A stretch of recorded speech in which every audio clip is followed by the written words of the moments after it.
कठोपनिषद के अंतर्गत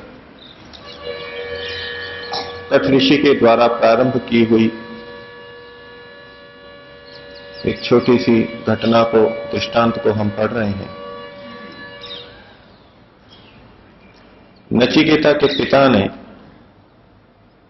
जब अशक्त गायों को दान दिया तो नचिकेता के मन में प्रश्न उठा और उसे लगा कि यह ठीक नहीं हो रहा है और इस प्रकार का दान हमें लाभ के बजाय हानि पहुंचाता है। फिर उसने पिता से पूछा, मुझे किसको दे रहे हैं? 3 बार पूछे जाने पर पिता ने झुंझलाकर कहा, मैं तुझे मृत्यु को देता हूं। नचिकेता ने सहज स्वीकार करके और यम नाम के आचार्य के पास में जाने का विचार किया और यमाचार्य के घर पर पहुंच गए।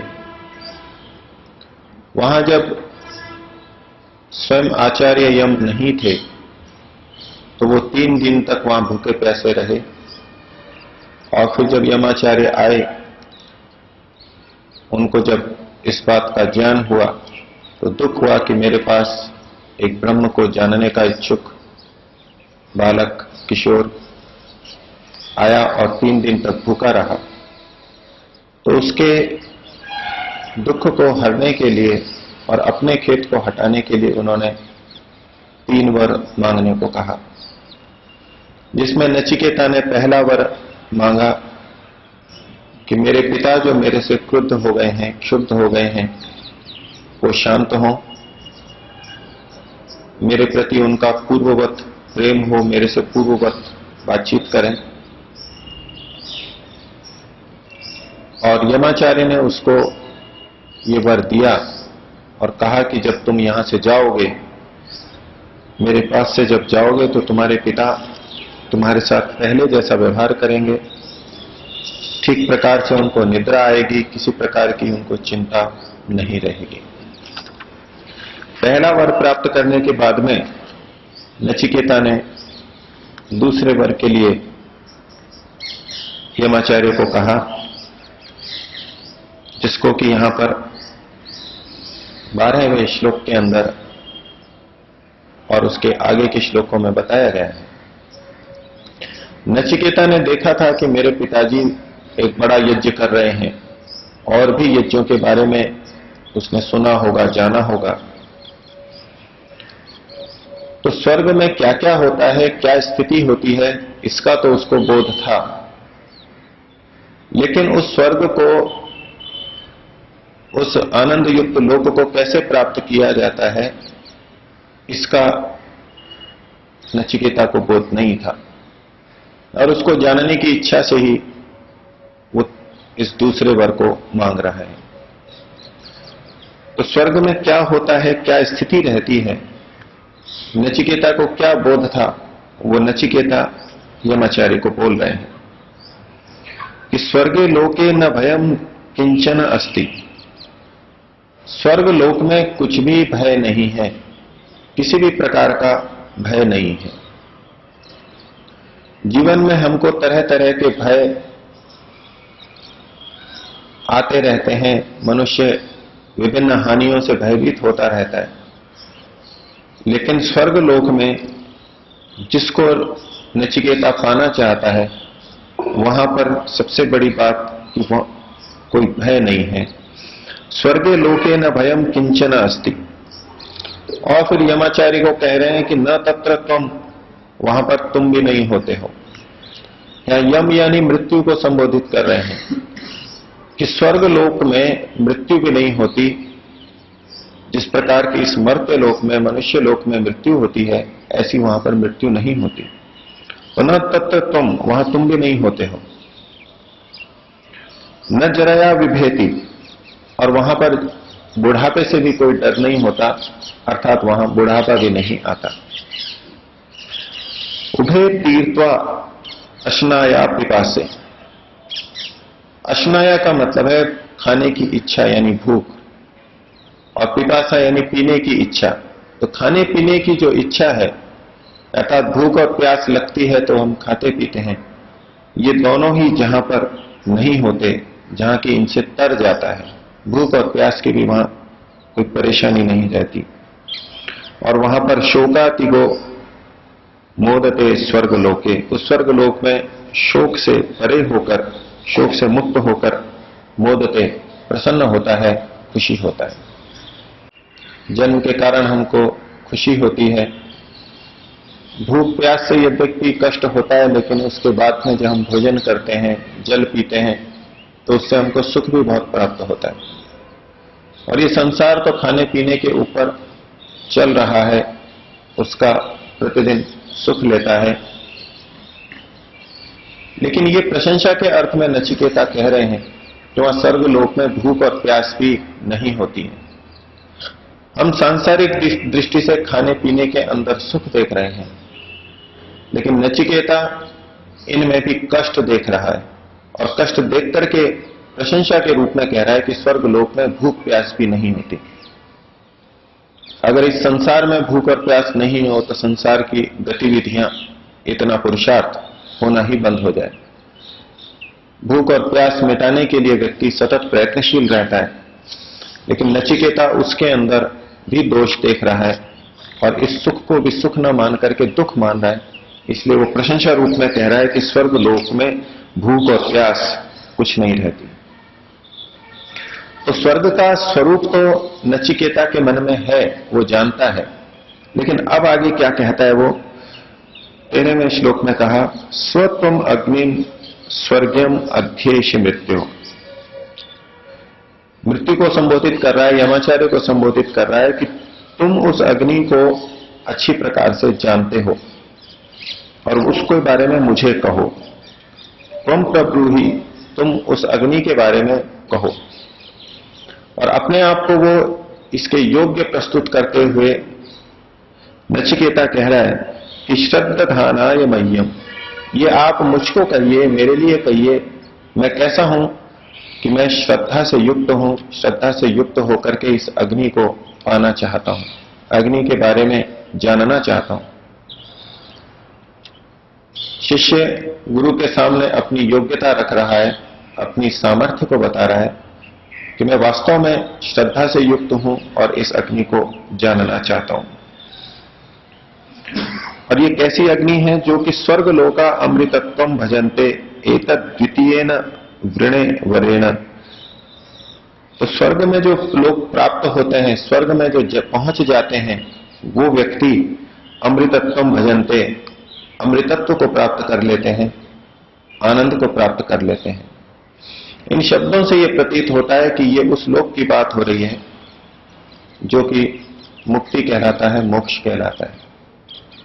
अगर हम दूसरे स्वर्ग लोकों की बात करें तो स्वर्ग का मतलब होता है जहां सुख की प्राप्ति होती है। जहां भी सुख की प्राप्ति होती है उसे स्वर्ग कहते हैं। तो इस तरह का स्वर्ग इस भूमि पर भी हो सकता है, अन्य लोकांतरों में भी हो सकता है, लेकिन वहां ये सब शरीर के साथ साथ होता है। और जहां शरीर है वहां पर भूख और प्यास, जन्म और मृत्यु और भी कुछ ना कुछ भय तो अवश्य रहते हैं। इसलिए जिस स्थिति का यहां वर्णन कर रहे हैं, जहां न भूख और प्यास है, न मृत्यु है और किसी प्रकार का भय नहीं है, तो वो मुक्ति वाली बात हो सकती है, उसकी हमको यहां संगति लगानी है। तो ये उस अग्नि को जानना चाहता है जिससे कि इस स्वर्ग लोक को पाया जा सकता है। इसके उत्तर में यमाचार्य कहते हैं, प्रते ब्रवीमि तदुमे निबोध स्वर्गम अग्निम नचिकेतः प्रजानन। हे नचिकेता, तेरे लिए मैं इस अग्नि का उपदेश कर रहा हूं, तू इसको जान। और ये कैसी अग्नि है? स्वर्गम अग्निम, ये स्वर्गीय है, अर्थात स्वर्ग को प्राप्त कराने वाली है, ये स्वर्ग को प्राप्त करा सकती है। अनंत लोकाप्तिम अथ प्रतिष्ठाम विद्धि त्वम एताम निहितम गुहायाम। अनंत बहुत बड़े बड़े लोकों की प्राप्ति कराने वाली उनकी प्रतिष्ठा, उनका आधार ये अग्नि है, और तू इसको विद्धि जान। और कैसी है ये? निहितम गुहायाम, ये गुहा के अंदर निहित है। जो उस अग्नि की बात की जा रही है जो गुहा के अंदर, गड्ढे के अंदर निहित है। जो इसका कर्मकांड परक अर्थ लेते हैं वो उसका भौतिक अग्नि के रूप में अर्थ लेते हैं, और यज्ञ आदि कर्मकांडों को करने से मुक्ति की ओर का मार्ग प्रशस्त करते हैं। और जो इसका आध्यात्मिक अर्थ लेते हैं वो कहते हैं कि यहां हृदय के अंदर, बुद्धि के अंदर जो ज्ञान रूपी अग्नि है उसकी यहां पर चर्चा की गई है, जो विवेक रूपी अग्नि है उसकी यहां पर चर्चा की गई है। लेकिन यहां पर अगले श्लोकों के अंदर जिस तरह का वर्णन यमाचार्य ने किया है, वहां उन्होंने इष्टिका आदि चयन का और साधनों का संकेत रूप में उल्लेख किया। उससे पता लगता है कि यहां बाहर की अग्नि की भी बात चल रही है। और ये बाहर की अग्नि फिर गुहा में कैसे निहित है? तो एक तो यज्ञकुंड एक गुहा होता है, गड्ढा होता है, इस रूप में हम स्वीकार कर सकते हैं। और दूसरा, इस अग्नि विद्या को गूढ़ रहस्यमय स्वीकार करके इसको गुहा में स्थित कहा गया।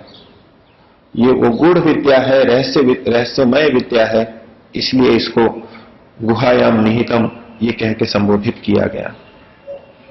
और अब उसको नचिकेता को उन्होंने अग्नि का वर्णन किया, अग्नि के बारे में बताया, लेकिन क्या क्या बताया वो यहां पर उपनिषद के अंदर कठ ऋषि ने नहीं लिखा, केवल संकेत कर दिया कि उसे इन सब अग्नियों के बारे में बताया गया। तो 15वें श्लोक के अंदर कहते हैं, लोकादिमग्निम तम उवाच तस्मै या इष्टका यावतीर्वा यथावा। ये जो सब लोगों के आदि की अग्नि है, सबसे प्रथम रहने वाली अग्नि है, उसको नचिकेता के लिए कहा। और क्या क्या कहा? या इष्टका, जो ईंटें उसमें काम में आती हैं, यज्ञ करने के लिए यज्ञकुंड, यज्ञवेदी बनाई जाती है, उसमें जो ईंटें काम में आती हैं, क्या क्या ईंटें हों, कैसी ईंटें हों, इसका वहां पर उपदेश दिया।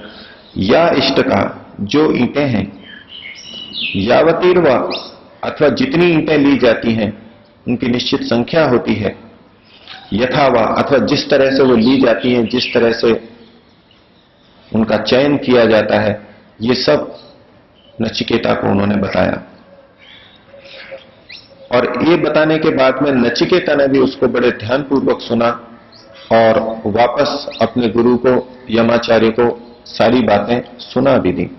उसको इन्होंने उद्धृत किया, स चापि प्रत्यवदत यथोक्तम, जैसा आचार्य ने कहा था वैसा का वैसा नचिकेता ने उसको सुना दिया। क्योंकि नचिकेता श्रद्धावान था, रुचि वाला था, इस विषय में जिज्ञासा रखता था, उसने स्वयं को श्रद्धावान भी प्रस्तुत किया। श्रद्धा से उत्साह और उत्साह से स्मृति, इस प्रकार का क्रम चलता है। तो उसको सारा का सारा स्मरण हुआ और उसने ज्यों का त्यों अपने गुरु को, यमाचार्य को सुना दिया। और ये सुनाने के बाद में यमाचार्य को लगा कि ये बहुत योग्य व्यक्ति है, तो उसको एक वर उन्होंने और प्रदान किया। जब उसने यथावत सब कुछ सुनाया तो उससे प्रसन्न होकर के कुछ और वर दिया। तो कहा, अथ अस्य मृत्यु पुनरेवाह तुष्टः, जब मृत्यु उससे संतुष्ट हो गया तो उसको फिर से कहने लगा। इतना प्रसन्न हुआ कि कहा कि जिस अग्नि का मैंने तेरे को उपदेश किया है, आगे चल करके ये अग्नि त्रिनाचिकेता तेरे ही नाम से, नचिकेता नाम से प्रसिद्ध होगी। तो 16वें श्लोक में उन्होंने कहा, तम अब्रवीत प्रीयमाणो महात्मा वरम तवेहात्य वदामि भूयः तवैव नामना भवितायम अग्नि श्रृंकाम चेनाम अनेक रूपाम गृहाण। प्रसन्न होते हुए यमाचार्य ने नचिकेता को कहा कि मैं तेरे से बहुत प्रसन्न हूं और तेरे को मैं एक चीज और देता हूं। और ये वर दिया उसकी यश की प्रसिद्धि का, उसके नाम का, कि ये नचिकेता का नाम आगे आगे तक की पीढ़ियों को पता रहे। तो कहा, तवैव नामना भविता अयम अग्नि, ये जो अग्नि है जिसका मैंने तुझको उपदेश दिया, ये आगे चल के तेरे ही नाम से प्रसिद्ध होगी। और श्रृंताम च इमाम अनेक रूपाम गृहाण, और इस अनेक रूप वाली श्रृंखला को यानी माला को ग्रहण कर उसको विविध रंगों वाली, विविध रत्नों अथवा पुष्पों से सुशोभित एक माला पहनाई, उसका उन्होंने आदर किया। अर्थात यमाचार्य जो गुरु थे उन्होंने भी अपने शिष्य का इस प्रकार से आदर किया कि गुरु शिष्यों के संबंध की बात की तरफ ऋषि का संकेत है। अपने अच्छे शिष्य को भली प्रकार से आदर सत्कार किया जाना चाहिए, क्योंकि गुरु भी देखता है मैं भी कभी शिष्य था, मैं भी कभी पढ़ता था, अब मैं भी इन स्थितियों से गुजरा हूं। आज ये शिष्य है, आगे चल करके ये भी गुरु बनेगा, तो गुरु का शिष्य के प्रति आदर यहां पर प्रकट किया गया है। अब ये जो सारी अग्नि थी जिसका कि वर्णन यहां पर किया गया, उसमें किन किन चीजों को लेकर के व्यक्ति मुक्ति को प्राप्त करता है, उसके लिए यहां 17वें श्लोक के अंदर बताया गया। त्रिनाचिकेतः, जिसने इस नचिकेत अग्नि को, त्रिनाचिकेत अग्नि को पालन किया है, जिसने इस अग्नि का साधन किया है, उसका यजन किया है, उसको कहा त्रिनाचिकेता। और अभी ही इन्होंने नामकरण किया था और अब स्वयं यमाचार्य अग्नि को भी त्रिनाचिकेत नाम से ही कहना शुरू कर देते हैं, उसी समय से उसके नाम का प्रयोग करना शुरू कर देते हैं। ये त्रिनाचिकेत कौन व्यक्ति है? जो तीनों आश्रमों के अंदर यज्ञ करता है। ब्रह्मचर्य अवस्था में, गृहस्थ के अंदर और वानप्रस्थ के अंदर, तीनों आश्रमों में जो यज्ञ करता है उसको त्रिनाचिकेत नाम से स्वीकार किया गया। क्योंकि सन्यासी तो यज्ञ नहीं करता, वो तो अपना सब कुछ समाज के लिए होम कर देता है, इसलिए उसको यज्ञ के छूट दी गई है। तो जिसने विधिवत इन तीनों यज्ञों को, तीनों आश्रमों के यज्ञों को किया है, वो त्रिनाचिकेत है। अर्थात शास्त्र में इन तीनों आश्रमों के लिए जो कर्मकांड के विधान कहे गए हैं, उनका करना भी हमारे लिए आवश्यक है। त्रिनाचिकेतः त्रिभिरेत्य संधिम, ये तीन प्रकार की संधि को प्राप्त करके, तीन प्रकार की संधि की व्याख्या अनेक टीकाकारों ने अपने अपने तरीके से की है। तीन संधियों को एक जगह कहा गया माता, पिता और आचार्य, अर्थात गुरु, अध्यापक। और तीन प्रकार की संधियां इस प्रकार से भी लोगों ने मानी कि अपना स्थूल शरीर, सूक्ष्म शरीर और कारण शरीर, इन तीनों के अंदर रहते हुए, इनका ठीक ठीक उचित उपयोग करते हुए जो व्यक्ति चलता है, वो इन तीन संधियों को प्राप्त करके। और तीसरा अर्थ किया जाता है कि जो तीन आश्रम हैं जहां की हमको यज्ञ करने हैं, उन तीनों आश्रमों के बीच की संधि, चौथा आश्रम भी, संन्यास भी, उसकी संधि यहां गृहीत की गई कि ब्रह्मचर्य और गृहस्थ के बीच की संधि, उसको भी वो पार करे। ब्रह्मचर्य के बाद में गृहस्थ में जाए और गृहस्थ के बाद में वानप्रस्थ में जाए, तो दूसरी संधि गृहस्थ और वानप्रस्थ के बीच की स्वीकार की, और तीसरी संधि वानप्रस्थ और संन्यास के बीच की स्वीकार की। और ये सारी की सारी व्यवस्था मुक्ति प्राप्ति के लिए ही बताई जा रही है।